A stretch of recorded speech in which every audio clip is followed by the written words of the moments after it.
So I'd like to acknowledge that we're on Bay Miwok land today, on the unceded territory and watersheds of ancient folks. And yet I stand here and still try to live with the same sort of values and ethics of stewardship and sustainability and living in harmony with nature. And I would invite anybody who would like to share in the chat where they are from or joining us today to do that as well. Okay, so with that, I will turn it over to Katheryn.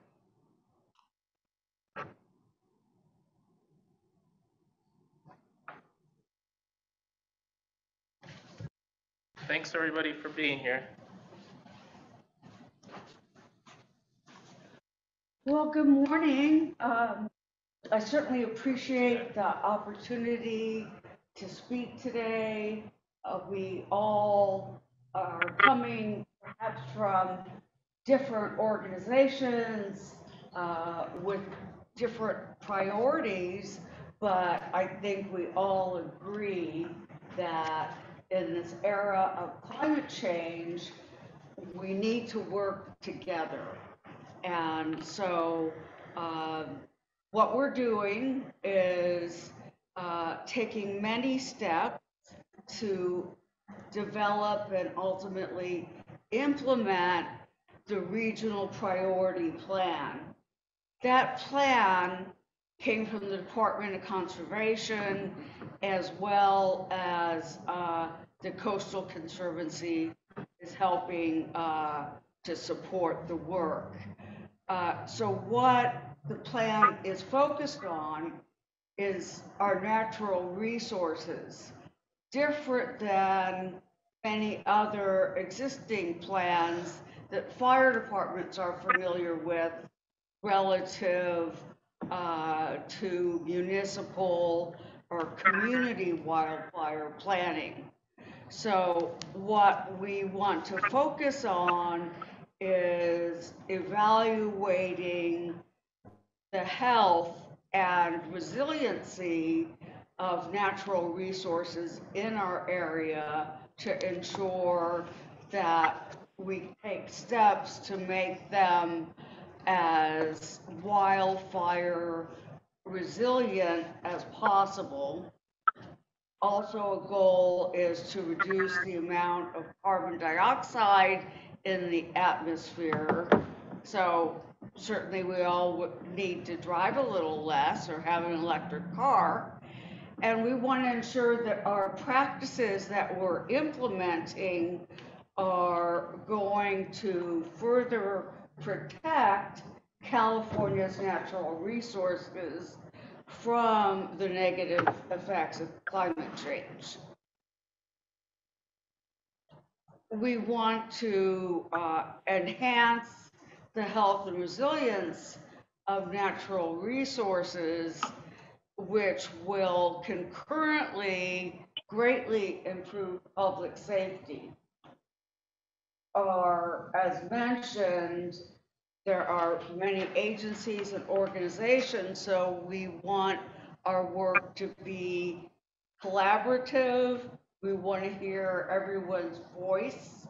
We're going to be identifying projects primarily for rural open spaces, working lands like ranching and vineyards, forests, and watersheds in order to achieve what we're calling regional wildfire mitigation. In this and future meetings, we'll be developing project concepts with details, and we intend to, in the RPP, those projects will be included, and we hope that, as was previously discussed with us by DOC, that those projects would be considered for funding based on their level of priority. So we want to make sure that we have diverse projects. We certainly don't want them all to be the same. And that's easy enough to do because there is so much work that needs to be done. We'll be looking to reduce wildfire risk and the spread of wildfires by mitigating overgrown chaparral, oak woodlands that have a lot of down debris, etc., in order to make our natural areas safer and areas that won't encourage the spread of wildfire. So our projects that we're looking to develop will protect, enhance, and or restore natural resources. We also want to be keenly aware of the various habitats and the sensitive, threatened, or protected species that are in those habitats. We in the fires in the last few years, we lost a lot of wildlife. It's really quite sad. And perhaps we'll be able to, through our work, decrease the likelihood of that happening. Ultimately, we'll be submitting the RPP to the State Coastal Conservancy and the DOC. So our planning process, as you can see, I think, we have representation from a wide variety of organizations as well as private landowners across Alameda and Contra Costa counties. We'll be developing the projects, discussing them, perhaps because there'll be multiple agencies participating in the discussions, we'll be able to take a project idea and greatly elaborate on it and enhance it.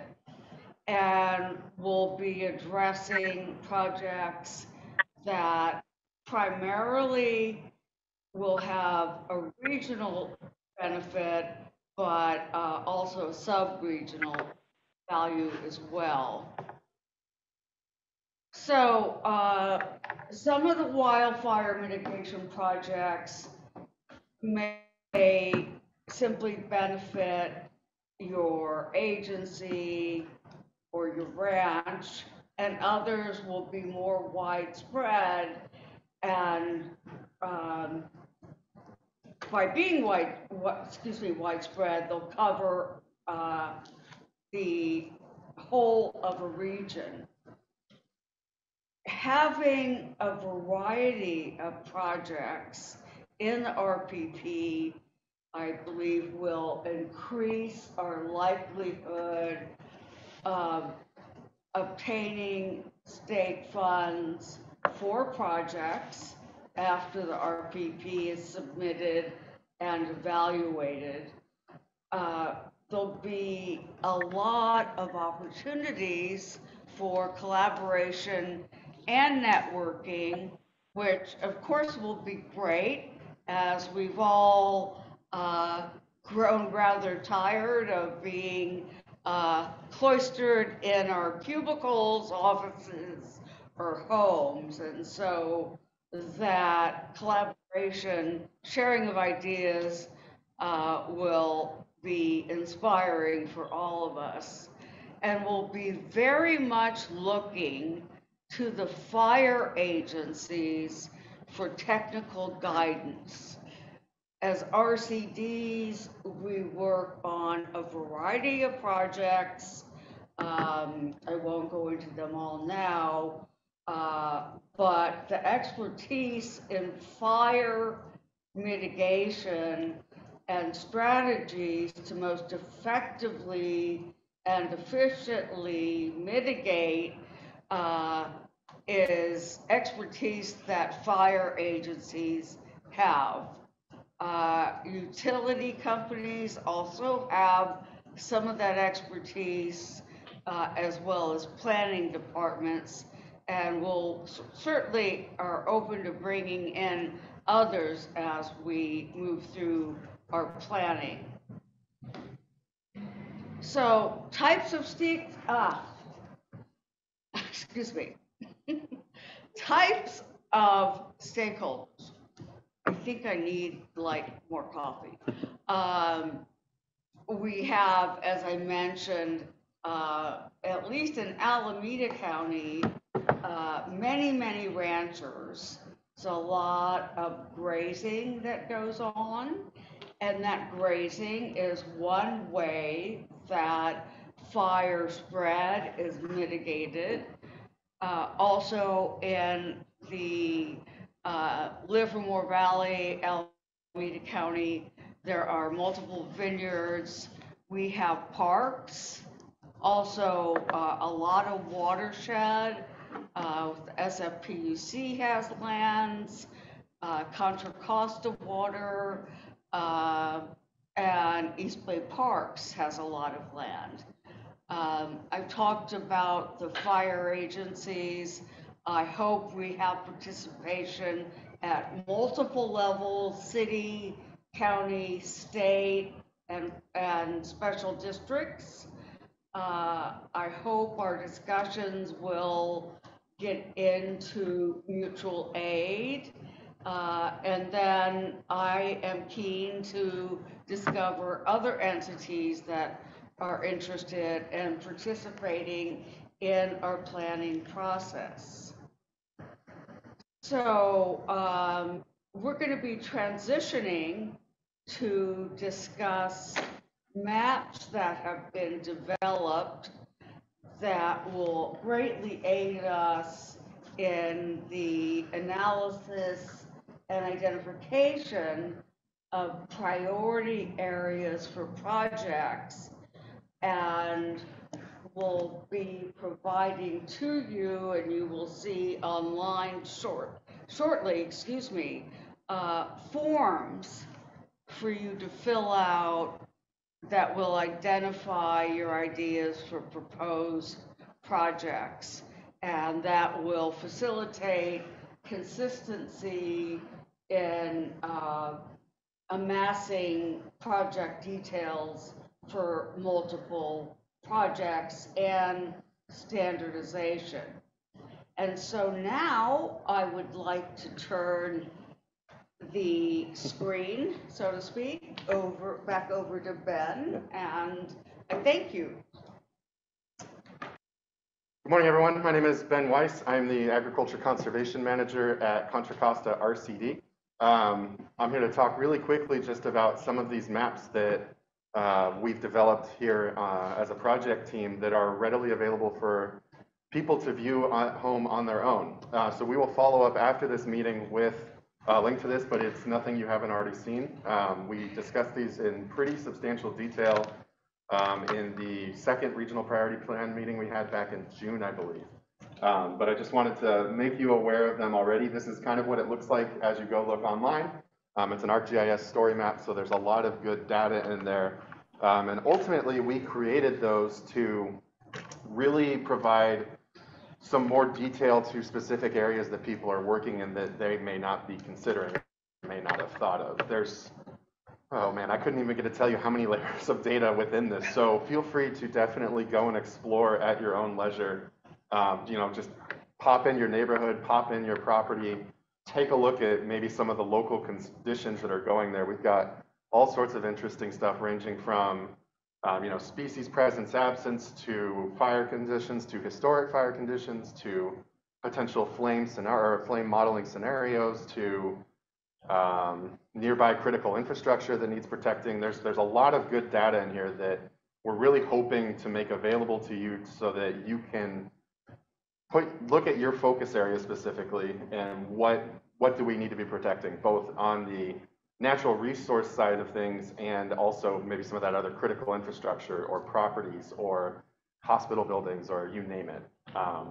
Again, I won't go into too much more detail because there's just a lot in there. So definitely peruse. We'll follow up, like I said, with a link. You can see it down at the bottom of this slide. It should also be available both on the Alameda County RCD website at acrcd.org and at the Contra Costa RCD website, ccrcd.org. Yeah, lots of good information. So then I'll let Katheryn talk a little bit more about some of our project outcomes. And then I'll come back in a bit.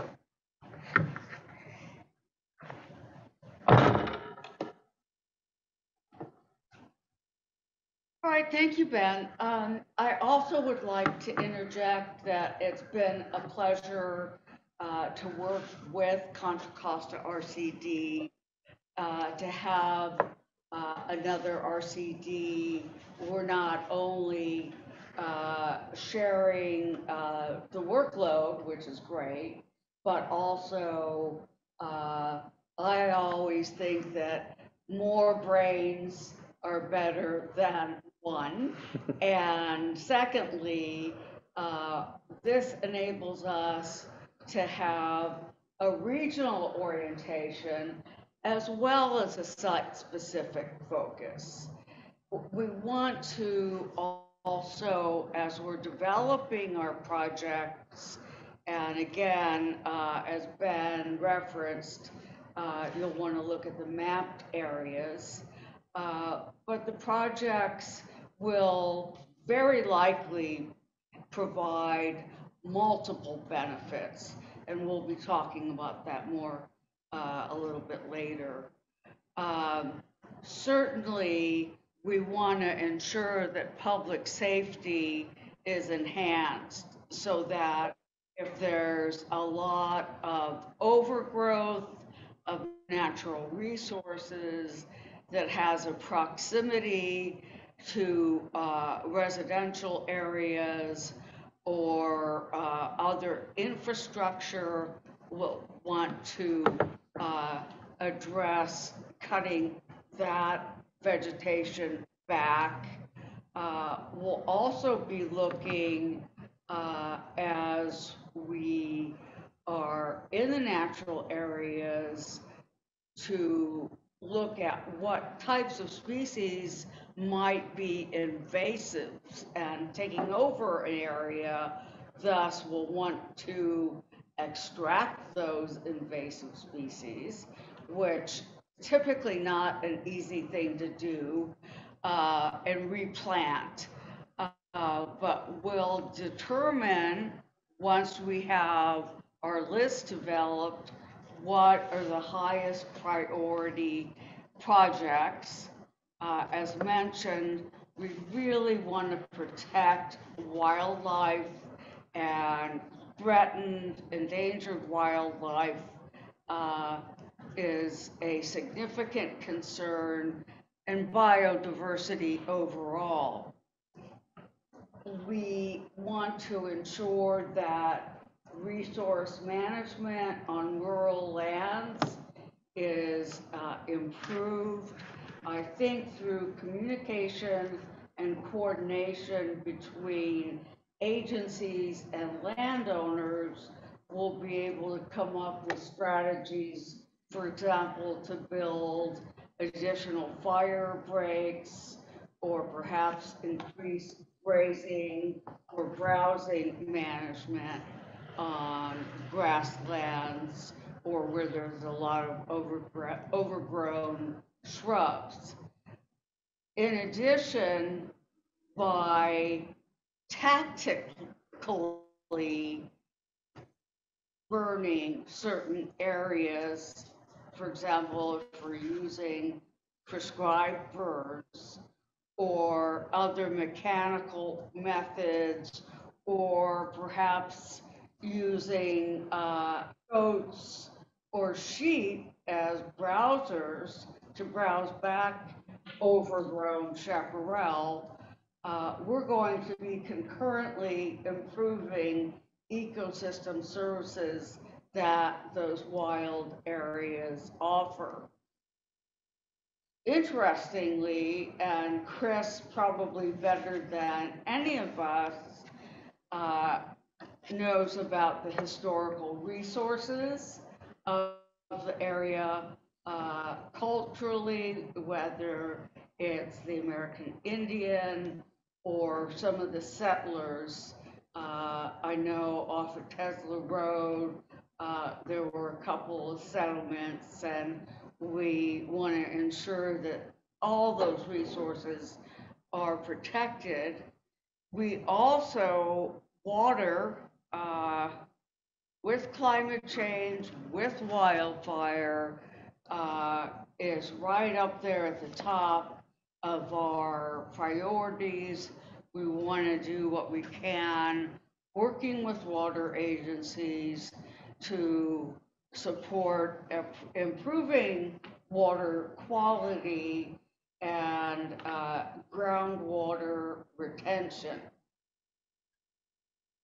So, a project, unfortunately, I don't know what year it was started, but it's known as the North Orinda Fuel Break. And fuel break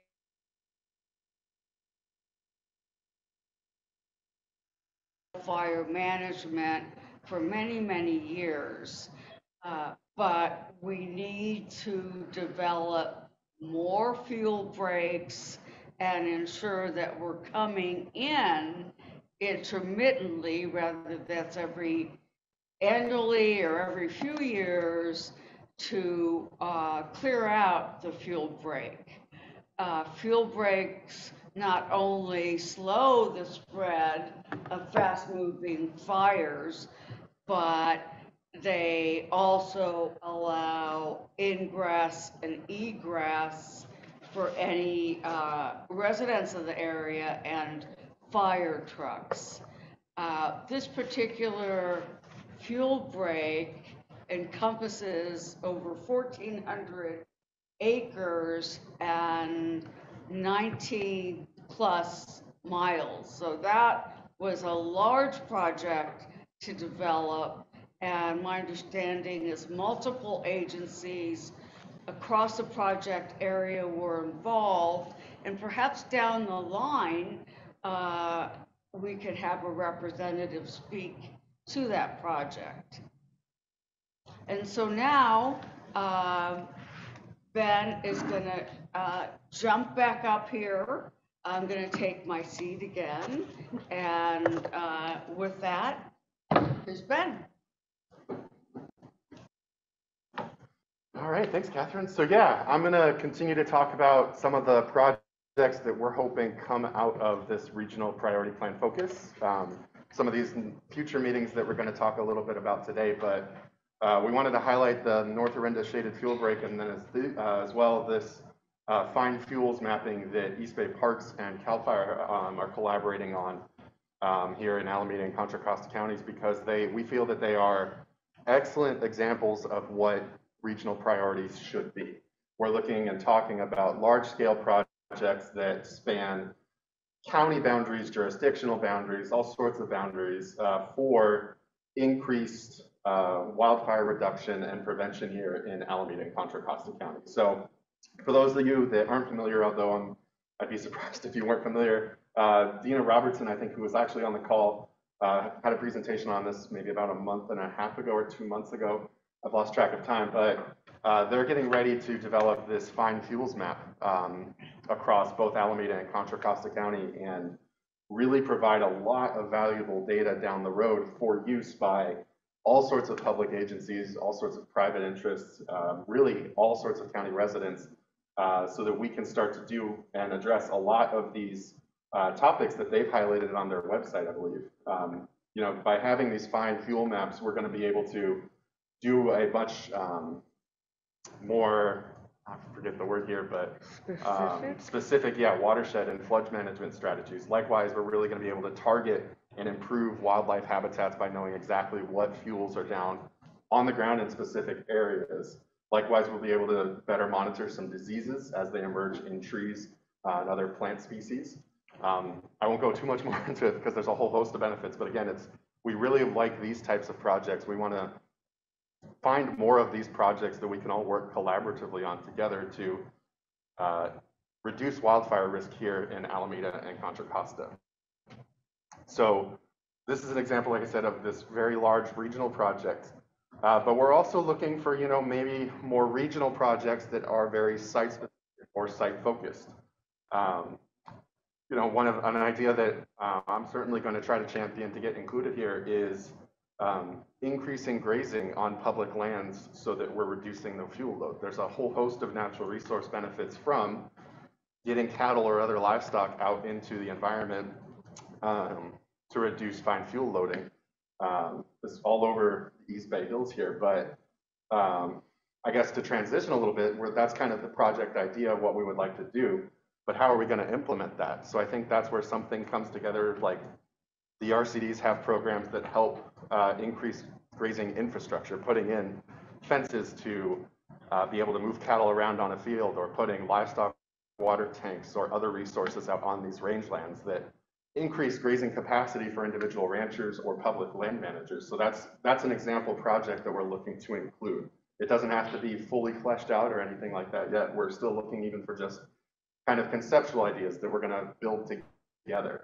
Another targeted project might be developing some strategic browsing of these really chaparral overgrown areas through goat grazing or another animal. So that's an example, again, of kind of more of a regional scale project that could happen in Alameda or Contra Costa County, but is really just going to have those site-specific benefits. Excuse me. Another example regional project that's maybe a little bit more site-specific is trying to align some of our fire regimes, our current fire regimes with historical conditions through, I guess that's kind of the ulterior goal here, but how does that get implemented? We may want to try to develop jointly, I don't know who when I say we, but some sort of prescribed burn association where we're all working together to navigate some of these policy challenges and permitting challenges here in the Bay Area to get more prescribed burning out on the landscape, given good light conditions and all that, so that we can start to more resemble maybe historically what fire used to look like here in Contra Costa and Alameda counties. Likewise, we're looking at projects that are going to happen after fire. I don't need to preach up here about what happens to an ecosystem after fire, but there are a lot of post-fire impacts that we can try to address on a regional scale. So developing some maybe protocols or plans, or further addressing existing plans to really provide as much resources, be it time, money, or just knowledge to areas that have suffered from fire and now are having to deal with mudslides or the entire hill sloughing off into a creek or something like that. So working with them, working with local nurseries to increase plant stocks, so that way, if a fire were to happen, we could try to get out there shortly thereafter and get something in the ground to get some roots on that hill or something. These are examples kind of these more post-fire projects that we're trying to get. So those are more local, but again, it's a regional thing. If we identify that as a regional plan or a regional priority, we want to increase this. That's what we're hoping to include in this plan. Another one that we've heard talking about with a few fire districts here in Contra Costa and Alameda County, certainly, is trying to set up a more robust chipping program.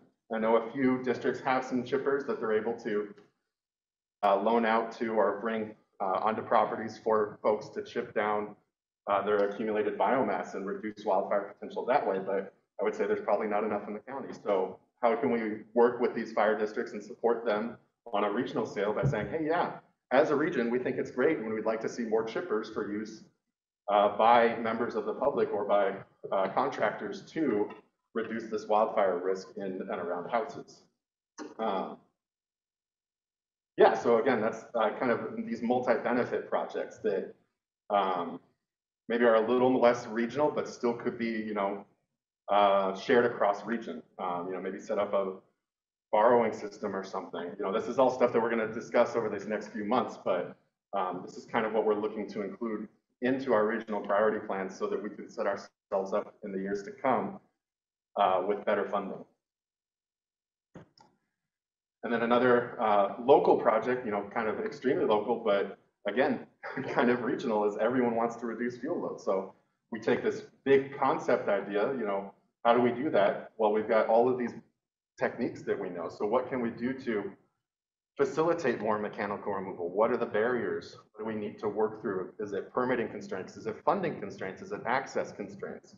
You know, maybe letting neighbors access through another part of the property or something like that. So these are the types of projects we're trying to facilitate and get across jurisdictions, across property boundaries, and really improve the impact that these projects have to reduce wildfire risk. All right, so now that I've got you thinking about projects, we're going to talk about this next bit here. So this is how we're going to try to intake some of the projects to be included in this regional priority plan. What you see on the right here, or on the left, sorry, it's on my right, but on your left is kind of the title page of this project submission form that we've been working on here at the RCDs. And we're going to share this with you, I believe. Now we might share a link to it. We'll certainly follow up the meeting afterwards so that way you can do this. This project or this intake form is going to have a bunch of questions. It may be daunting. Feel free to take an initial stab at it. Definitely get in contact with us. We're happy to maybe brainstorm a little bit or answer some questions about what we're thinking about, what we specifically need. But these are just kind of, I'll go over the criteria in a second, but this is ultimately how we're trying to collect information from you, the stakeholders, on what regional projects or local projects that we want included within the plan document. So we do have some printed copies here. If anyone in Zoom wants to come pick one up, otherwise we'll send one out afterwards. Like I said, this will also exist on our RCD websites to download and submit. It's just a PDF. It should be fillable. So we will, as soon as we have those links set up, we will send those out. We're sending it out in chat. Oh, perfect. It's in chat right now is what I'm being told. So what type of information, too far. What type of information are we looking for? We're looking ultimately to, I guess this slide here is summarizing maybe more or less what is on that project submission form. We're trying to figure out what is the fire hazard, what is the issue that you want to submit this project for, or what is the vulnerable natural resource that needs protection within your focus area. Then next, we're asking you to describe maybe some of the project details and location details. So that way we could start to group things as we needed by project type or region, area, or all sorts of stuff like that. We also want you to be thinking about some of these co-benefits, and we're happy to work with you. I'm sure there's a ton of co-benefits to all of these projects, and I'm sure that even if we got a group together and sat down and came up with all of them, there'd still be more co-benefits. But we're looking for things like, how is your project going to enhance public safety? How is it also going to protect sensitive or biodiverse habitat that may be neighboring or within your property? Is it going to result in better egress or ingress for fire trucks or escape for folks fleeing from a fire? Is it going to, increase habitat potentially for species? There's a whole host of co-benefits. We really want to see what we can get and what we can include for the benefit of our regional priority plan. The next bit is pretty straightforward for a project. What is the project cost, the anticipated project cost? And then likewise, what type of timeline are we thinking about? And if you don't have answers to those questions, that's okay. I know that some of our projects are much more conceptual, and we're maybe just starting to think about them. So really we want as much information as you can give us. And it's not something that once you submit it to us, it can't be changed either. We'll work with you to make sure that as much information as we can get is included within this plan. Another big question that we're going to ask about is, what are the potential barriers to getting this project going? I know that funding is going to be one of them, but are there other barriers preventing this project from getting off the ground, be it permitting, or is it, there's access issues, we can't quite get into there? Are there riparian concerns or sensitive habitat concerns? These are some of the projects, or these are the barriers that we're looking to hopefully address maybe and may inform a future project, trying to figure out how can we address a lot of these barriers that seem to be cropping up on these wildfire reduction projects. Lastly, one of the things, one of the elements that we're being asked to include too in our regional priority plan is what is going to happen to, we're calling it the waste or the debris, but you know, if you're going to have a chipper, if that's your project, what's going to happen to that afterward? Are we going to take it to the dump, take it to a green waste? Are we going to try to make use of it by scattering it across the property to prevent invasive weeds? We just want people to be thinking about, okay, after we've done the project, what's going to happen with the accumulated biomass or other waste? That's something that we've read. The state is certainly thinking about. I think that ties in with the state's forest carbon plan. If you don't have an answer to that, that's okay. Feel free to reach out. We'll brainstorm with them. That's kind of what we're looking to do here. So then we've kind of self-identified this list of kind of our RPP focus areas, or our regional priority plan focus areas. I'm not going to read them all off on these slides, but as we've been coming up with projects and identifying maybe natural resources that need protected or that we need to be considering, these are more or less what we've coalesced on. So we'll get more into this in a bit, but the reason we bring those up is we do have these upcoming meetings. We did send out save the dates, and we'll work to figure out if that's going to be hybrid or virtual. We're thinking it may be virtual, but we'll see how this hybrid meeting goes today. But at these RPP meetings, the future ones we're going to be talking about, we're going to try and shape out these lists so that we're really at one meeting focused on maybe just the wildland-urban interface and community protection and ranching and grazing enhancement on the same day or something. We'll try to communicate that ahead of time, but ideally we want stakeholders to continue to come to these meetings, and then we'll look at specific project types or look at your project type through some of these lenses to determine some of the co-benefits and how we're protecting natural resources that way. So we'll have more information on that for you later, but this is kind of where our head's at right now, just to let you know that. Yeah, so with that, it is 10:45. We'll give everyone here a nice 10-minute break. If everyone wants to come back at 10:55, feel free to go use the restroom, grab some coffee, grab some tea. We're going to come back, and then afterward, we're going to I'll just give a quick synopsis of it, a quick brainstorming session, really just throwing everything at the wall and seeing what type of projects we can come up with, what type of projects are we interested in, and what, just kind of hear from other folks what they're doing and maybe start to identify potential collaboration between groups. So I'll go ahead and release you all, and we'll see you back here in 10 minutes. Thank you, everybody. All right, hello, everyone. Welcome back. Hope you got some coffee and got yourself a nice little break there. We're going to go ahead and get going here. First off, can someone on Zoom? Then you're muted. Am I muted? Yeah. No. As I unmuted this, can someone on Zoom tell me if you're hearing me? Perfect. I see a confirmation of that. So we're going to press on then. Ben, can you invite people that have been there? Yeah, and if you would like to turn on your video at this point, we're going to I'll get into it in just a second, but this will be a brainstorming session. So we'd love to see your face and hear what you have to tell us and what we hope to include in this regional priority plan. So ultimately, I wanted to start with just a quick summary of what this next section is going to look like and what the goals of today are. Really, we're trying to facilitate some initial collaboration between all of our stakeholders here. So we want to get you thinking about projects that other maybe neighboring agencies are doing or someone on a completely different county is doing, and maybe start to think about, is that something that my agency or my group could start to do as well? And then likewise, we want to try and do some maybe initial information and idea sharing around basic project ideas so that we can start to network and start to collaborate a little bit. We're not going to do the actual networking today. Talking with Katheryn the other day to describe what this is going to be like, it's almost akin to like a speed dating. You really just want to get a quick update maybe, or a quick idea about what your project's going to be, what you think is what you would like to do, and maybe where you're open to collaboration. So I will be facilitating this over a Jamboard, which I'll go over in just a second, but you did get that link in your email, and we are going to drop it in the chat here in just a second for you. For those who, or for,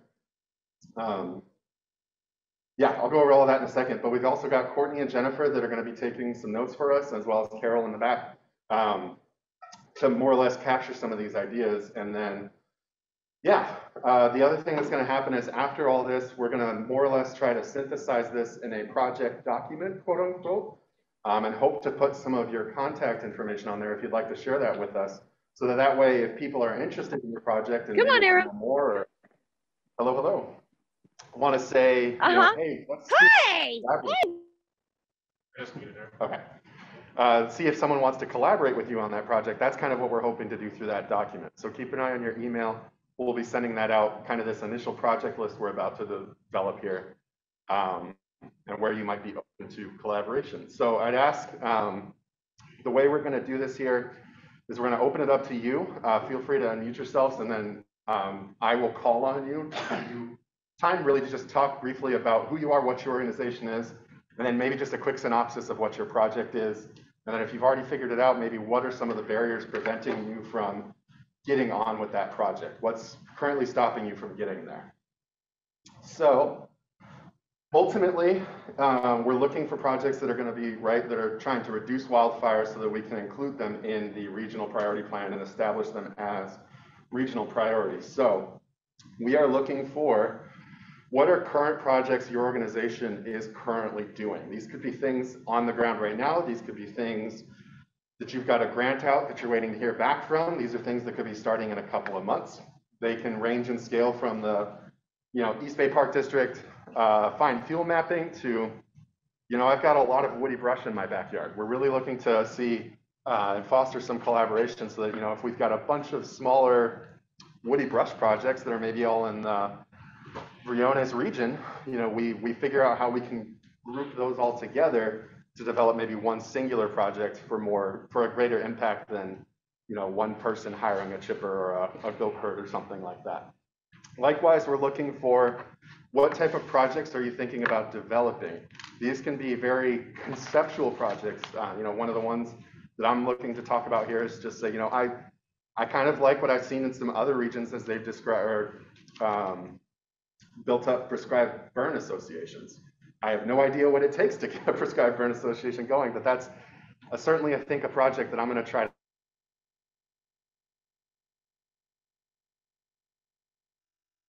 eventually we'll be able to potentially fund that and start to work towards creating one. So it doesn't have to be fully fleshed out just yet. These can be very conceptual projects. And then lastly, the question we want to ask is there opportunity on that project to collaborate, to get it beyond just one property, beyond just one area, maybe cross-county or cross-county borders even. So really, in the name of collaboration, that's what we're looking to do here.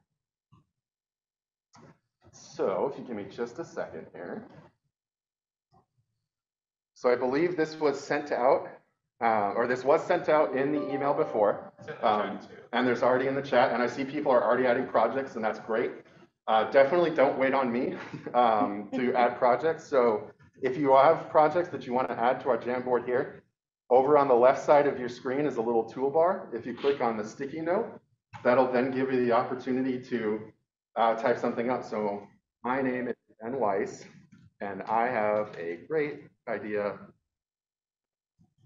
for a project. You just hit save, and now you've got a sticky note on the board. You can move it around. If this board starts to fill up, we do have extra screens that we can move to. So there is plenty of opportunity. Do not hold back. We want to hear any and all project ideas that you have. So with that, if you are interested in a project, I would ask you to please raise your hand. And I may start calling on folks that have already submitted some stuff here. But really, we're looking for any and all projects that you may have. So Cheryl Miller, I am going to unmute you here. Yeah, okay, and I'll turn on my video. So I'm with Diablo Fire Safe Council, and the project I just stuck up was one that is growing out of the Hunsinger Canyon homeowners. That's in Lafayette. And we'd like to look at a large project in the open space that's between Rossmore, which has lots of residents, and Hunsinger Canyon. We don't know much about who owns the property. We just can see it's a ridgetop of natural area, and we think it's a whole mix of homeowners. And so our challenges are everything from figuring out who the project partners are to getting the funding and the environmental clearance and figuring out what's appropriate. We know PG&E lines run across it, the big distribution lines. And so we're hoping that there's maybe some good partners to use that as an example of a regional project. No, that's great. Thank you. Certainly lots of collaboration. That's a great project that we're trying to get included here. So thanks for sharing, Cheryl. All right, if someone else would like to speak up or present maybe a project they've got, feel free to, down in the toolbar of Zoom, you should be able to raise your hand and engage. I'm gonna scroll to the top, see if anyone else is here. All right, we got no one yet, so I'll go ahead and jump in and talk a little bit more about what I do at the RCD here and some of the projects that I'm looking. I already talked a little bit about it, but one of the projects that I'm looking to get included in this regional priority plan is more or less how do we facilitate more grazing out on our public lands. I know that both Alameda RCD and Contra Costa RCD both work with public land managers at all sorts of public agencies, East Bay Parks, Contra Costa Water District, SFPUC, and others. There's too many to name, but we've been working with them to develop and expand grazing resources out on their open spaces so that way we're reducing wildfire risk. So how do we do that? We've largely been using funding through the U.S. Department of Agriculture's Natural Resources Conservation Service. They provide funding directly to the farmer to more or less implement all sorts of natural resource solutions or natural resource problem solutions. So I'd like to see how we can maybe expand that beyond just being fundable under the NRCS. Is there state funding that we could tap into to develop more of a regional approach to it? Maybe there's just a regional pot of money that ranchers can tap into between Alameda and Contra Costa to expand grazing infrastructure so that way we're grazing more land and reducing wildfire risk. That's just one project that I'm interested in. I could go on and on, but I want to hear more about projects that other folks on the call would have. So again, feel free to raise your hand on Zoom or send a message in chat. We're monitoring that as well. There's about 30 or 40 people out there, so just say, hey, no wrong idea. Yeah, I was, as Katheryn's telling me here, there's no such thing as a bad project idea or a project that's too small or a project that's too big. We're really looking to get people thinking about what others may be doing. So I'd love to hear if you've got projects already in the hopper, things that you're already doing. If Dina's still on the call and wanted to talk maybe just briefly about the invasive or the fine fuel mapping, I don't mean to put Dina on the spot. I know she had to leave early too. But really we're looking to hear any and all projects. I see a bunch on this jam board here, so I can start calling up people if no one else has any, or if no one's wanting to speak up here. So I'm gonna call on, let's see, Sue Piper, are you still in here? Not sure. She may have left, so that may be a little bit of what we're seeing here. Is there someone else from maybe from the Oakland Fire Safe Council that wanted to talk about a little bit of what's going on there? I can read aloud for. I'm here. I'm on the phone, so it's a little hard to manipulate, navigate this thing. But I put 4 things up. Yeah. 2 are for fund, are pools of money, and 2 are for projects. So the pool of money, one is to have a fund for matching funds for fire-wise communities, so that they have to match it, but at least they have access to funds to do some of the bigger projects, because if they have to remove trees, that's very expensive. And the second one is to have funding available to do traffic studies for evacuation. Very few cities actually have done these, and as we're looking at increasing density in the wildland-urban interface, we don't know what that impact is on the ability of people to evacuate. And if we did traffic studies all along the entire evacuation route, we would understand, you know, what would happen and if there's even room for more people or more density. I can tell you that in the East Bay Hills, particularly of Oakland, our evacuation routes already are jammed, and we can't guarantee people safety getting out if they have to get out very quickly. So it's a problem. In terms of two projects, we've got a very small one. The Fire Safe Council is working with neighbors around the former Kaiser Elementary School, and people in Hiller Highlands, which is where the fire occurred, to develop a Firewise community with 18 homes, East Bay Mud, Caltrans, and the school district, and owners of 3 undeveloped lots. And in particular, we need funding to create a shaded fuel break on the undeveloped lots. So I don't know the exact price, but a similar area on the other side of the school district paid for, cost about $14,000. So that's a very small one. A much larger one is a city of Oakland proposal to create a hazardous fuel reduction project of removing dead and dying trees in 3 areas on city properties in Oakland. It's the North Oakland Sports Field, which is 57 acres. It affects 500 immediately surrounding homes. The second one is Shepherd Canyon in the heart of the city, which affects about 400 homes in a commercial district. And the third is in East Oakland, about 31 acres. It affects Nolan Park and the Grass Valley neighborhoods, encompassing 2,044 homes and the perimeter of the zoo. That's a big project. It's not an annual project. It's a major project. But we have all these dead and dying trees, so that's what I put up. Great, thank you. No, I was just thinking about that traffic study and how that could be useful and how we could tie that a little bit more into the natural resources. I think certainly it's a great thing to understand what the traffic patterns are and what the egress/ingress would be in an emergency situation. But I think that could also help dictate maybe a little bit about what some of the needs are and where those needs could be in establishing maybe future fuel breaks or something like that that would be egress, you know, so that we're making sufficient exit strategies for folks, but then also protecting our natural resources too. So that's great. Thank you very much for speaking up. If there's anyone else that would like to speak up, otherwise I will start calling folks. Hello, Robin Bartlett. You know, I'm actually seeing I'm not seeing the raised hand feature on my Zoom here, and that may be a problem other people are having. Got it. But I do have a project I could briefly talk about. Yeah, absolutely. We'd love to hear it. Well, I've got, there's an area of open space that is surrounded on most of its perimeter by housing.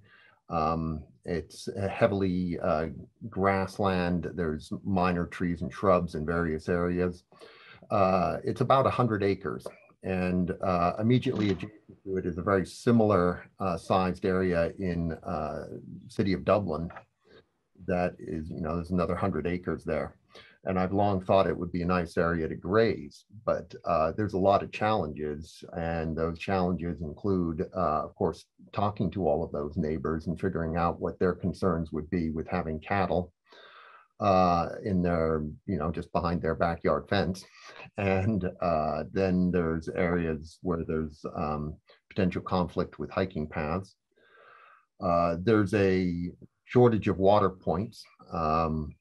We graze a lot of land out here, and so we've got a lot of experience with that. One of the major problems is getting water to cattle, so we would need to figure that out. And of course, putting in new water meters can be very expensive, and there'd be an awful lot of fencing in order to, we don't really want a situation where, of course, cattle are potentially knocking down backyard fences. So then you need a buffer fence, but the buffer fence can't be so far away that you end up still having to mow fire breaks. So figuring it out all is quite complicated, but I think through this kind of forum and getting together all the different experts, there's a lot of opportunity to figure things out. Absolutely, yeah. We should definitely talk, Robin, afterwards, because I have some ideas. I mean, that's, like I said, I think that ties in broadly with the project that I was talking about. What are some of the maybe just identifying even what the needs are for you and other folks that are in these cities that have grazing lands. What can we do to actually get that happening? So thanks for sharing. All right, there's a lot of projects here. So unless someone else wants to, feel free to unmute yourselves. If we get a bunch of people at once, I'll just pick one and I'll write down on the list here who else wants to share. But if you're not seeing the raise hand feature, please feel free to unmute yourself and describe your project, who you are and what you're doing. Yeah, looks like, go ahead, Larry.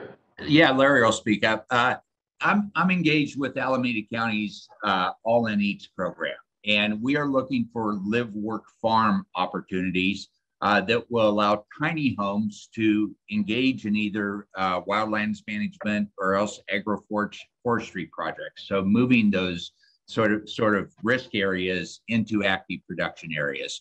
So it would be nice to define these opportunities and look at them as being more than just a expense to be met by public service agencies when we have a need for new jobs as well as new living opportunities. And so if there is a final sort of project description that starts to come forward, I'd be happy to introduce it to Alameda County's All in Eats program to see if we can start to coordinate live, work, farm opportunities out there in the wastelands or the wildlands.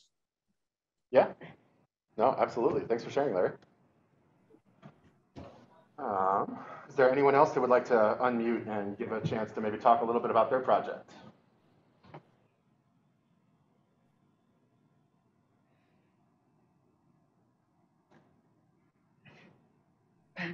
Yeah, Ben, Lawrence Nunes here.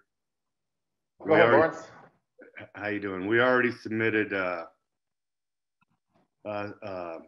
document, so you're familiar with it, but it's in the Briones Hills.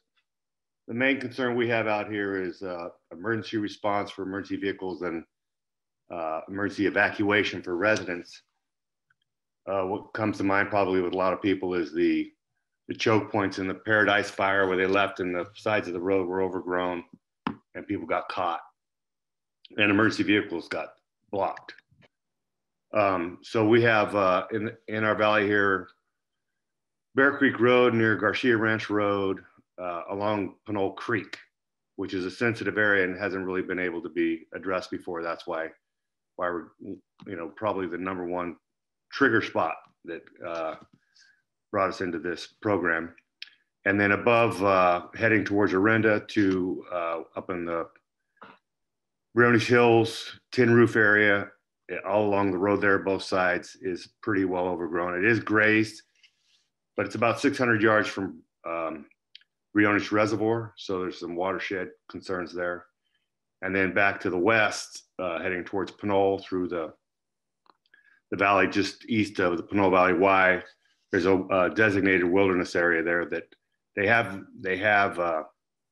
grazed it with goats, but again, along the roadside. I know this is Contra Costa County responsibility, but at the very least, this your program is going to bring attention to it, and maybe it's another way to get the work done, if not directly from this program. Oh, and to Cheryl Miller regarding the Hunsaker project, as far as who owns it, you're probably familiar with this already, but you can go to ccmap.cccounty.us. You gotta wait a minute for it to populate, and you drill down and you can click on the different parcels and get information on more detailed information on the parcel that may help you find out who owns it. Yeah, thanks, Lawrence. So as Lawrence said, he's prepared a little bit of a project description for us. That's a great opportunity to plug the form that is in our chat and we'll follow up with afterward too. So definitely take a look at that and respond to that. If there are things that we aren't thinking about that would be good to include on that form, please feel free to let us know. Or if there are sections of it that you're like, why are they asking this? We want to help you and we want this to be a valuable tool for you to get your projects into us. Like I said, we're not interested in turning away any projects. So we want to hear anything and everything that you guys are thinking about. I'm going to call on Rochelle here, hopefully, to talk a little bit about maybe this Russell research stuff. Sure. Hi, Chris. Thank you. I work at Berkeley Forests, and we are planning to most likely submit a fire prevention grant submission that will focus on reducing a pretty significant buildup of fuels out at our Russell Research Station, which is in Lafayette. And we are looking hopefully to maybe work with some of our neighbors. There's a community up on Wellesley Drive there of about a dozen or so homes. And then to the east, East Bay Regional Parks owns the land. So that would also, because it is a research forest, that would also have some demonstration and outreach events tied into it for the local community as well as local landowners. So we're really right now looking for other people whose property borders ours who may want to be included, in our proposal as it moves forward. Mm-hmm. Great, thanks for sharing. All right, Jim Hansen, you look like you want to talk. Great, thank you, Ben, and thanks everybody. Jim Hansen, I'm with the California Native Plant Society East Bay chapter. So this is a really some great ideas. I wanted to just say that as a chapter, we've been following and working with several agencies and also going out and taking a look at, how fuel management is done, how it could be done to meet what you're talking about, which is the benefiting the native biodiversity, which has a lot of benefits in water retention and other areas. So anyway, I just wanted to note that I think it's going to be it's an evolving thing to watch the level and intensity of different kinds of treatments and different kinds of plant communities. And I think we're learning things along the way. We've worked with an agency to retain some of the rare habitat shrubs. You've heard of fuel ladders. Well, not everything needs to be taken down to bare level ground.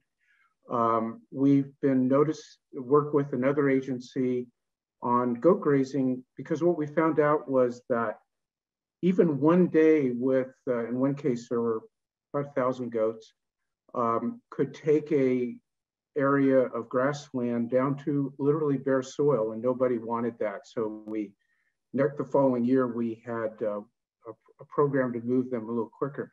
So I just wanted to say that the science and both of watching how we're doing things so that we do benefit is, I think, it's going to be a very important part of this. And I will say, lastly, that looking at the follow-up, which several of you have brought up, is really important in any kind of fuel treatment. And one of the areas we work with on the current agency is with oak woodland and savanna restoration in areas where hazardous trees have been removed. And this is something that Oakland FireWise and several people have been advocating for a while. So thank you for this opportunity. Yeah, no problem. Thanks for speaking up, Jim. Is there anyone else that would like to share a project?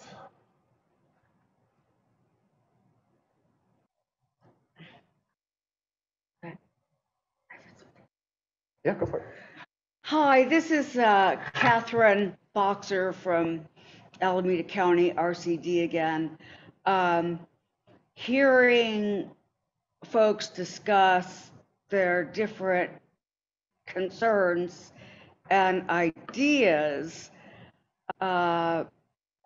makes me think that in certain circumstances, there would be a real benefit if we developed teams of people with specific expertise that would be contacted to come out and evaluate areas where they have expertise.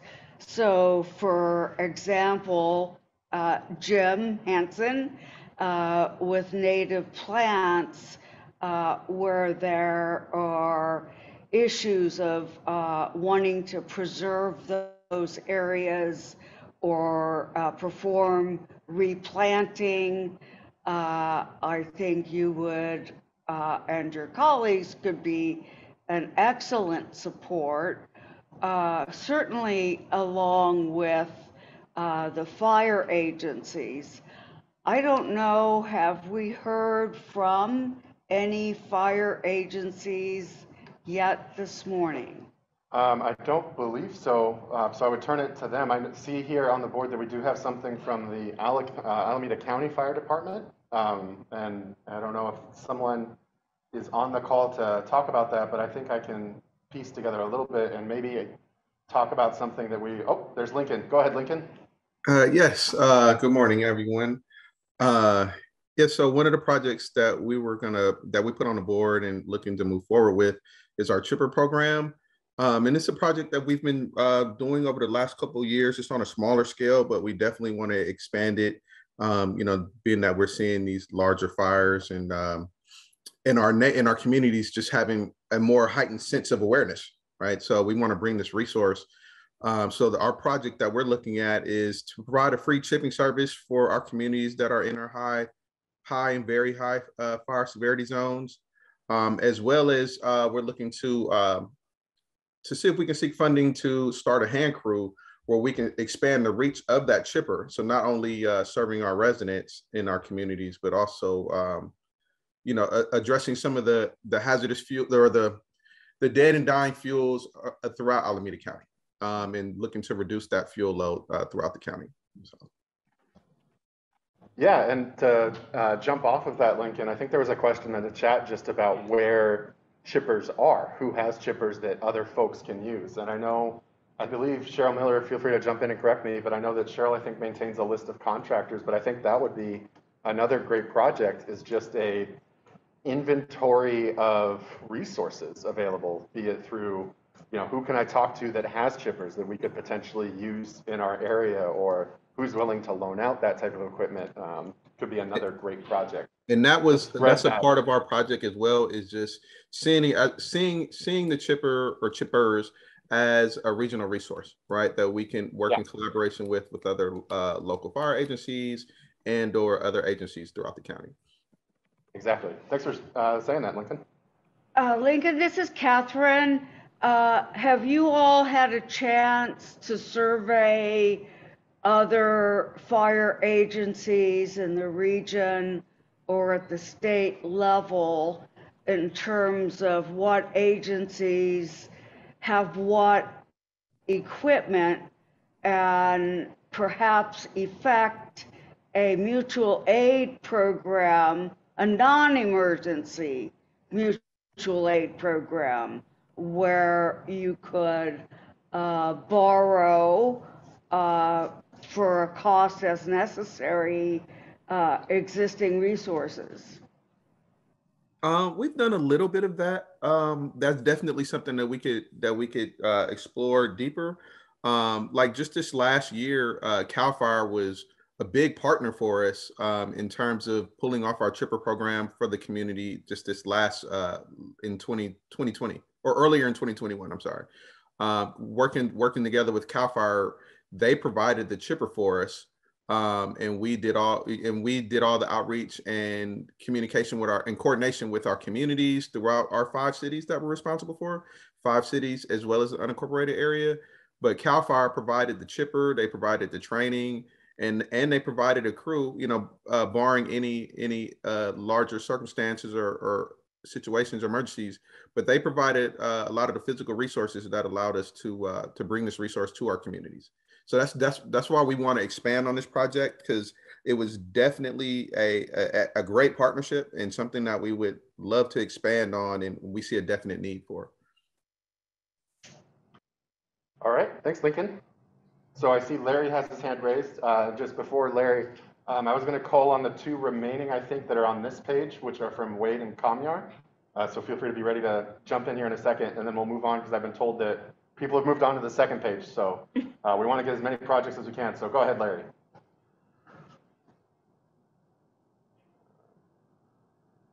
Yes, I'm with the Kensington Fire Protection District, and there's two projects that come to mind that hopefully we could get some help with in this program. One is the idea of extending a shaded fire break from the Moraga Arenda shaded fire break all the way up along the boundary of the East Bay Regional Park District, in particular Tilden Park, Wildcat Canyon area. So that involves numerous areas in Contra Costa County, starting with Kensington and working up through El Cerrito, East Richmond Heights, and El Sobrante. And of course, in Alameda County, that would be the Berkeley area to get down to the Moraga Arenda fire break. So that's definitely multi-agency, multi-county project that we'd be interested. I wasn't able to get the sticky notes working on Zoom, but I will definitely submit that as a project. The second project is within Kensington. It's the Cerrito Creek area, which is actually is the boundary between the city of Berkeley and the unincorporated area of Kensington. So the northern bank of Cerrito Creek is in Contra Costa County, and the southern bank is in Alameda County. So we're definitely talking multi-agency. Also, it's terribly overgrown. It's a fire hazard and needs to be mitigated. Because it's a creek, there's many environmental concerns, and obviously it's overgrown with non-native species that we'd like to replace with native species. So that's another project to consider as well. Thank you very much for letting me talk. Yeah, thanks, Larry. And yeah, just to follow up on that, in case you are having trouble getting these sticky notes on this Jamboard here, we are recording this, so we're going to follow it up afterward. But we've also got people taking notes about all these projects too. So we're doing our best to get as many different ways so we're not leaving anyone here. So I'm going to call on Sue next, and then Wade and Kamya, I believe. So Sue, go ahead. Good morning. Thank you. I'm Sue Duncan, co-founder of Make El Cerrito Fire Safe. In El Cerrito and throughout all of the East Bay Hills, we are very concerned about the dead and dying diseased eucalyptus trees. El Cerrito has an open space of 102, 103 acres, and within that are 4 large groves of eucalyptus, one of which is very dead. The fire department and the city use what limited resources they can to start thinning them out, but through El Cerrito and then Berkeley, and I know Tilden and East Bay Regional Parks has a lot of these dying and dead trees. I think a good project would be to fund thinning and eliminating these dead and dying trees, because otherwise, if the worst happens and we get a fire coming in with Diablo winds from over the hill, from Wildcat or Tilden, it will really decimate and take out a lot of homes and create a lot of pollution and disrupt life in the East Bay. Thank you. Absolutely. Yeah, thanks for sharing, Sue. All right, Wade. Yeah, good morning, everybody. Wade Finlinson from Contra Costa County in the glamorous role of Integrated Pest Management Coordinator. And one of the sites that we've been looking at lately, a county-owned site right across the street from the CAL FIRE Sunshine Station there on Marsh Creek, it's kind of on the north side of Mount Diablo, where we own a 150-acre parcel, which is next to a few other 100 acres of other publicly owned, privately owned, nonprofit owned parcels that we'd love to partner with to just kind of be better site stewards, but also, create a shaded fuel break. There's about a mile of Upper Marsh Creek that run through the property. And so this very much in the preliminary stages, even just internally, we have quite a few partners we've got to kind of get on the same board, but we're really hoping that can grow to include some of the adjacent property owners as well. Excellent. Yeah, it sounds like a great project. Thanks for sharing, Wade. Kamyar. Thank you, Ben. Hi, everyone. I'm Kamyar Aram, UC Cooperative Extension Farm Advisor for Contra Costa and Alameda counties. And croplands are generally not directly threatened by wildfires, but certainly there are crop producers in both counties that border open space areas that would be. And so I think a needs assessment would probably bring to light their concerns and potential opportunity for kind of also to think about how croplands might mitigate wildfire spread. So just a small idea here. Thank you. Hey, there's no such thing as a small idea, so thanks for sharing, Kamyar. All right. So we're on to the second page here. And I think we've talked about some of these already, so apologies if I've missed those. Yeah, feel free to unmute yourself if I'm not seeing you. I don't want to leave anyone out, but I think we've talked about these. So I'll move on to 3 here. See that we're up to 12 pages, so I think people are adding stuff. Maybe not, so I'll go back. So we'll leave here, and then I guess, or we're not going to end yet, but if you've got a project you'd like to talk about, again, feel free to unmute yourself. I'll call on you, and we'll get going. One that I think ties in, that's Carol joining.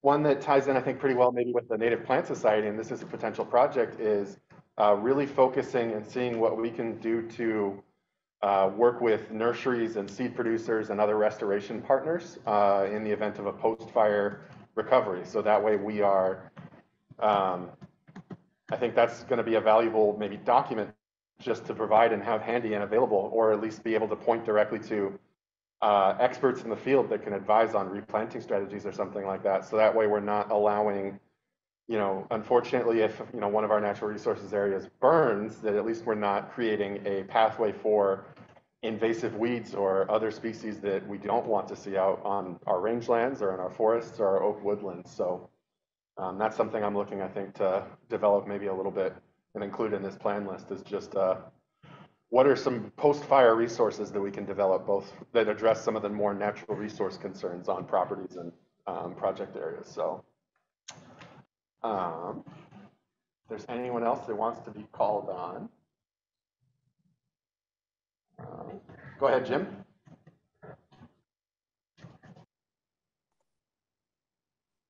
Great, thanks, Ben. I just wanted to mention I put in the chat a post-fire recovery guide that CNP has put together, kind of looking at what happens after a fire. And of course, there's a lot of experts on this call who can talk about that too. But in some cases, those systems are pretty good at repairing themselves. In other places, they do need help. And you brought up a very good point about the follow-up, where areas of invasive weeds start to come up, and getting on that early. So thanks for bringing that up. Yeah. Great, and thanks for sharing that resource. So are there other projects on here that I have missed out on, or?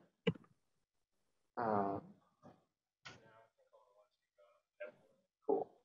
I think there's none on page 3 yet. I'd like to add one more. This is Sue Piper from the Oakland Fire Safe Council. I'm not sure if this Sue. fits, but we provided many recommendations to Caltrans about vegetation management on their property. In the East Bay Hills, particularly in the Highway 1324 corridor, they own land beyond their freeways that actually goes all the way up the hills into where residents live. And up until recently, they really only focused on 10 feet of roadside clearance. And that wasn't helping with these other areas that have been left to go wild. And so very often, you know, they have, at least on paper, a concept of now looking at a watershed rather than a transportation route. So these properties abut other properties, whether they're other open spaces or they're private properties.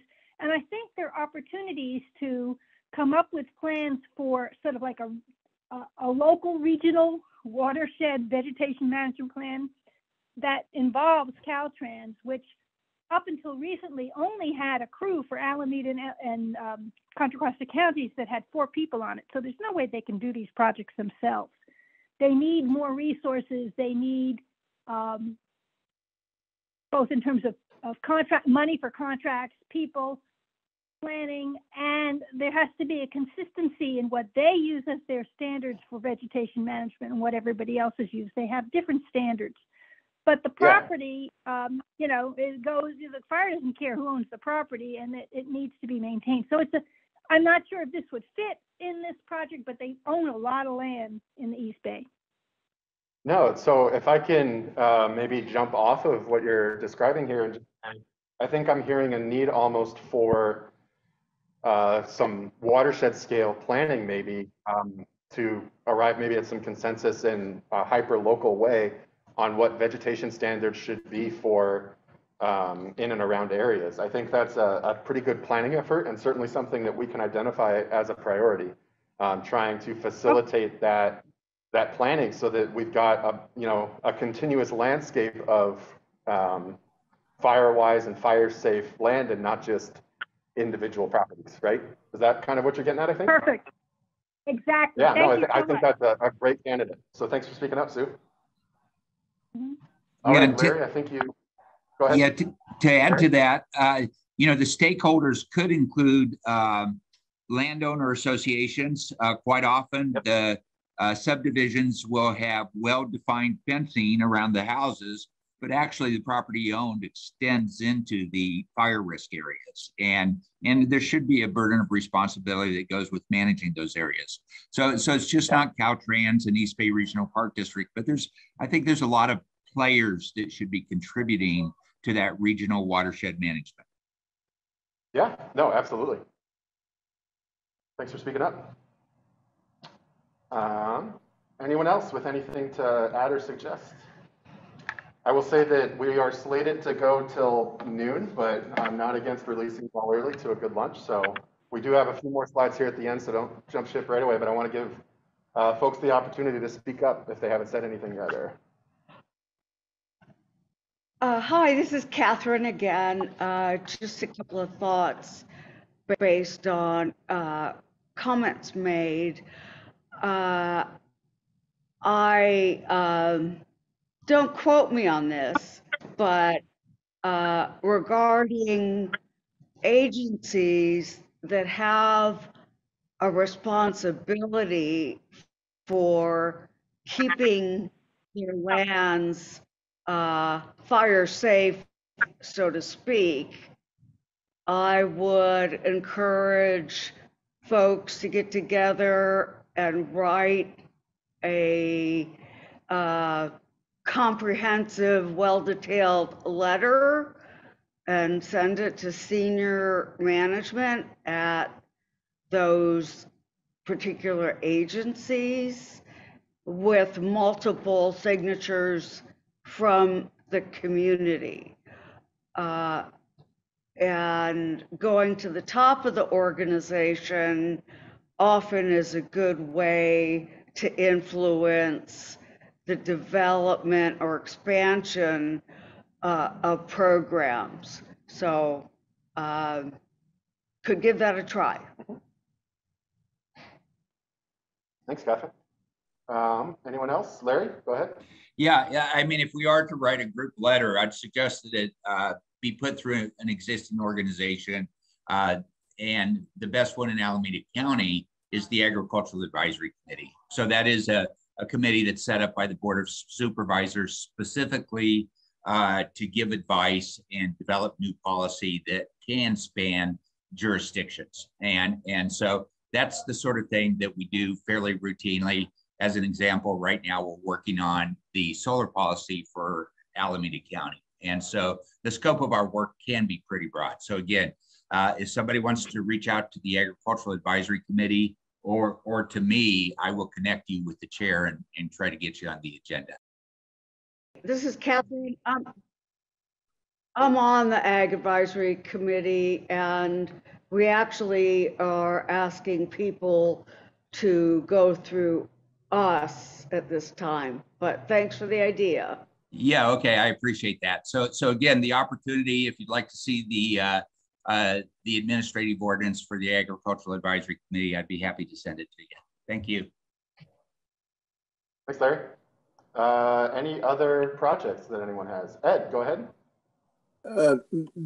Ben, this is Ed Ory, the unit forester with CAL FIRE in the Santa Clara unit. We cover the 5 counties in the East Bay and South Bay. And as most of you know, we don't own any land, but we are certainly here to assist where and how we can. Much of that is in the form of our grant program that many of you are familiar with, have participated in.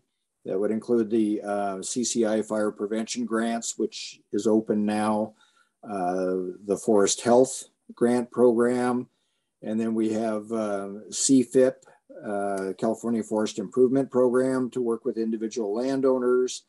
And then our resource management staff is available to assist with consulting on projects.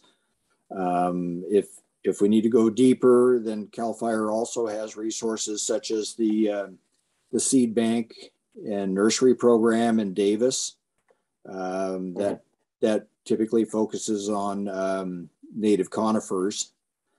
There may be some opportunities for oaks in the future, but then we also have entomologists, pathologists, hydrologists, geologists, archaeologists, teams to do post-fire assessments, things like that as appropriate. So, you know, we don't typically develop projects ourselves or tell people what to do on their land, but if there's questions or assistance required, we will certainly do our best to help. Some of you have applied for grants for very, very good projects, and unfortunately they haven't been funded, but I hope you keep trying. There is one notable big project that was recently funded to Maragarinda Fire for the east, well, it'd be the Tunnel East Bay Hills fuel break, which is about 1,600 acres. And it's Maragarinda's project, not ours, but we're funding it and supporting it. It would be from Highway 24 southward and then eastward back around to St. Mary's College. It's about 1,600 acres, so it's significant. But we do have hand crews and other resources that can assist at times. So great. No, that's wonderful. Thanks for letting us know, Ed. I mean, it's great to have CAL FIRE support, and I'm sure you're going to be hearing from a lot of people on the call. All right. Is there anyone else that would like to talk about a project really quick, or? We have some ideas moving forward. Perhaps, Ben, you're going to speak to them, but if others have thoughts, please contact Ben. Yeah, I was going to follow that up and just say that this is not going to be the only time that we're going to talk about projects. We're going to have, as I said here, a couple of meetings coming up in the future here. So keep thinking. You know, if you were inspired by something you heard today and think, hey, you know, I could actually put something together similar maybe in my area, we want to know about it because we want to support it and include it within our regional priority plan. I see, Jim, you have your hand raised, so go ahead. Thanks, Ben. I just don't want to forget, and thanks, Ed, for bringing up the consulting, because the whole area of home hardening, this is a whole new area for people on the WUI, and knowing what to do with the house and the landscape has made a difference in other areas in terms of protecting those houses. And a lot of agencies have done a great job of consulting with homeowners around master gardening and mosquito control in a lot of areas. And I'll just say that this is another area that could be strengthened in both Alameda and Contra Costa. Great. Thank you. No, I think that's a great, I don't think that's something that people have talked too much about today, but it will certainly be an element of this regional priority plan is how can we work with folks on home hardening and defensible space creation and other fire prevention efforts, but at the same time also balance some of the natural resources that are occurring on or near their properties or their structures. So thanks for bringing that up. All right, so no one else is has a project they'd like to share. I'm going to transition us back to and start wrapping up our presentation here.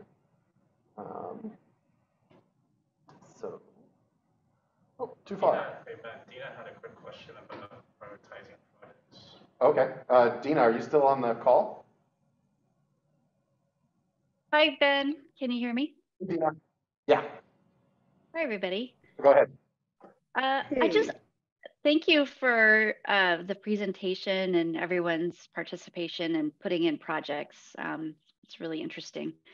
I'm just wondering, and I'm sorry if you said this at the beginning, but I'm just wondering how you will take all these projects and then prioritize them in the end after you've finished your compilation and getting the information on projects. And then I'm wondering about for those areas that also are very worthy of fuels treatments that maybe have high fuel loading or next to housing, but there's no one participating in this group to advocate for them.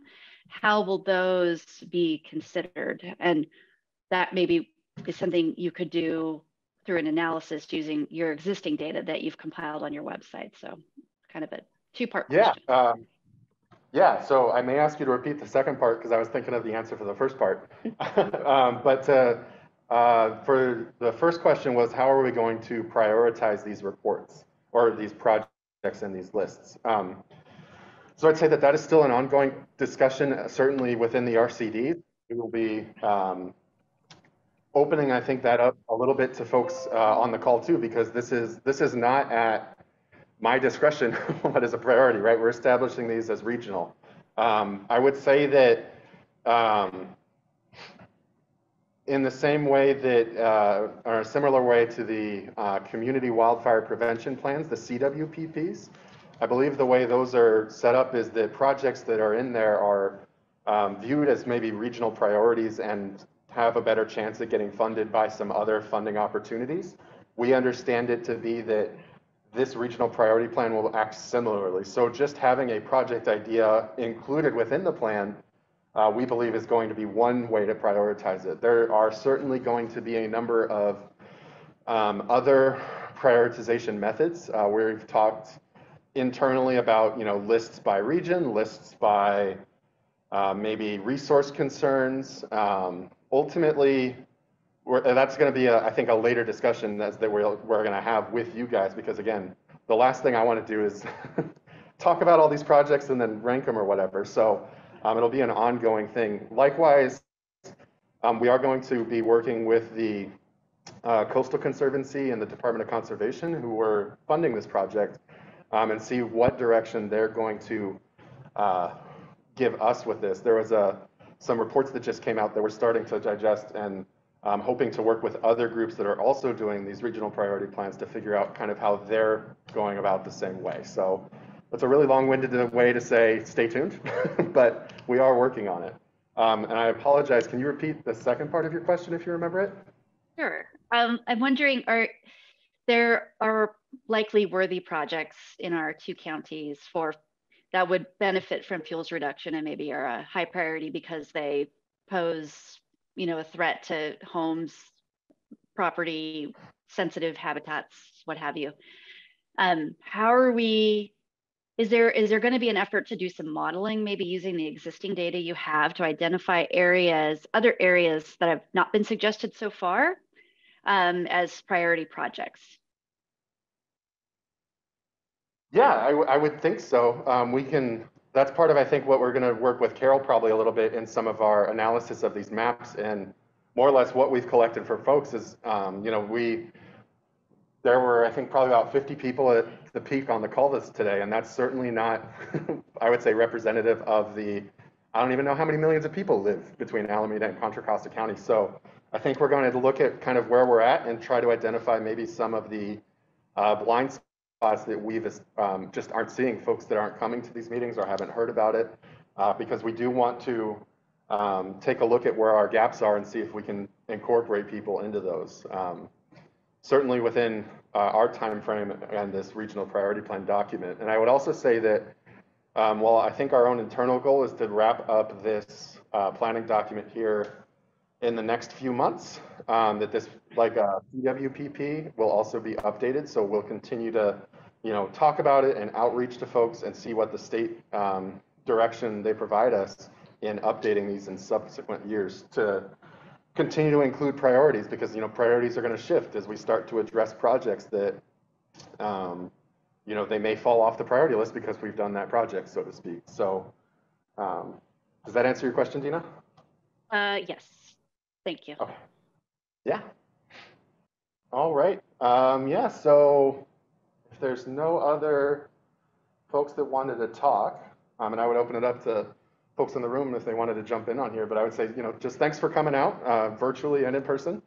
We enjoyed working with you today and hearing about all these interesting projects. We are going to follow up this meeting here shortly, hopefully maybe before Christmas or just immediately after, with a project list that kind of tries to synthesize a little bit about what we discussed here and who you can follow up with to discuss projects more, get some more information, see if there's potential to collaborate or brainstorm just a little bit more between the organizations for some broader regional impacts. If you do have questions, feel free to email either of these email addresses currently on the screen.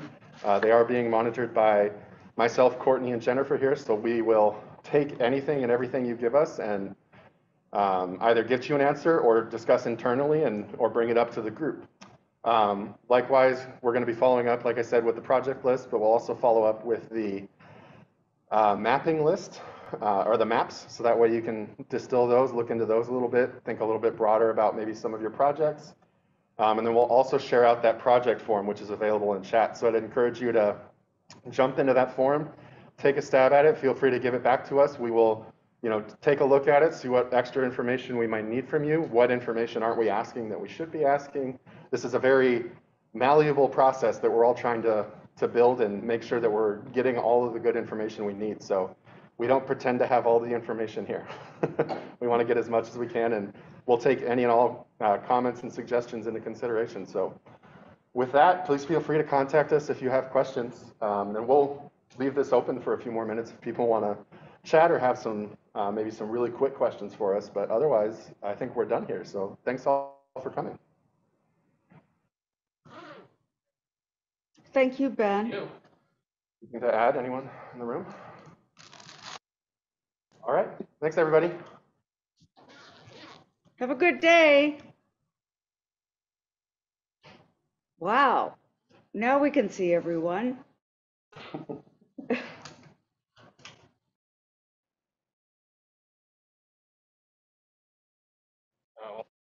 Ben has it set to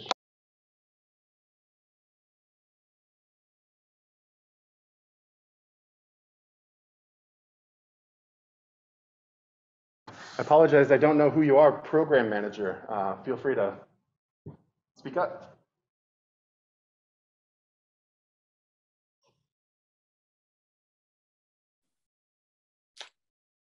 Hi, my name is Chris. I'm a program manager for CERT in El Cerrito and Kensington. And sorry, can you say your name again? Yeah, you broke up there for a second. Yeah, sorry about that. Yeah, so I'm interested in programs that would allow for aggregation of obviously geolocated information that would put us in compliance with state law. So there's SB 63 and 7. So there are things that are in place I don't understand how we're not more closely just developing model programs.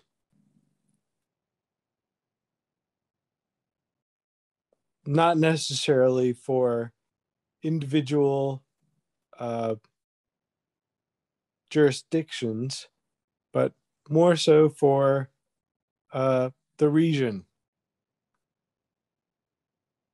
So yeah, I will admit I'm a little. Go ahead. Yeah, so I just don't understand. It seems like pretty easy to measure the things we need to measure in the parcels that actually are applicable to the law. So just build a platform, and my understanding is the law actually mandates that platform be created. So why not get ahead of it and build a platform that extends to the parcel level. All of the interjurisdictional boundaries are obviously problematic, but not overcome. So I apologize for being the non-agency person to say that all of these boundaries are defined. So just build a system that works with the boundaries and move quickly. And I don't believe that the pace of any of the governmental organizations is acceptable.